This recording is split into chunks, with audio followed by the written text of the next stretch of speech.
हायकोर्टामध्ये वकील आहेत आणि त्यांच्यावर गुन्हा दाखल झाल्यानंतर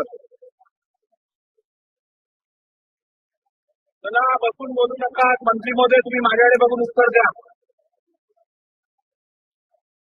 नाही त्यांचं ऐकत होतं, बसतो पाहिजे ते काय सूचना असेल तर प्रत्येक मंत्र्याला सचिव आम्ही द्यायचे, ओएसडी आम्ही द्यायचे, पीए आम्ही द्यायचे, आता दलाल पण आम्ही देतो. अशी योजना तुमच्याकडे सुरू झाली का? हा माझा प्रश्न आहे.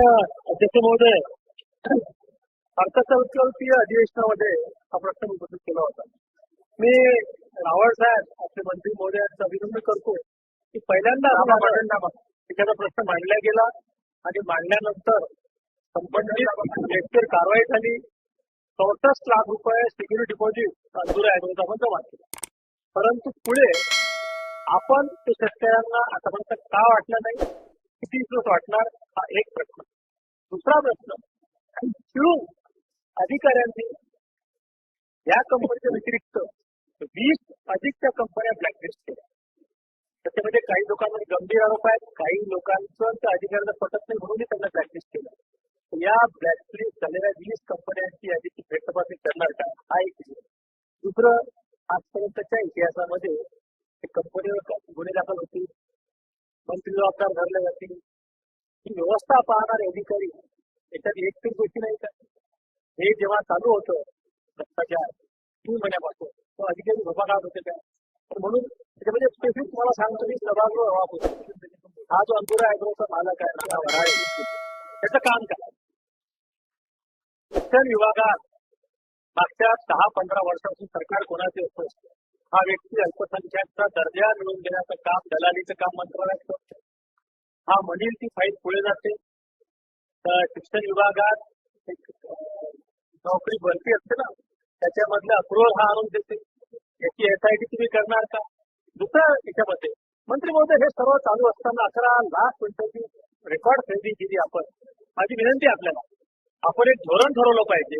मंत्री महोदय, एक फेडरेशनच्या अधिकाऱ्याची बैठक, आपण नाफेड खरेदी करते, एजन्सी डिस्ट्रिक्ट मार्केटिंग फेडरेशन आहे, महाराष्ट्र राज्य मार्केटिंग फेडरेशन, हे तिथल्या संचालकांच्या म्हणण्यावर, संचालकांच्या म्हणण्यावर खरेदी केंद्र अलॉट करतात. तिथं खरा भ्रष्टाचार आहे आणि म्हणून याच्याविषयी पुढच्या आठवड्यात आपण आपल्या दालना बैठक घेणार का, हा माझा एक प्रश्न.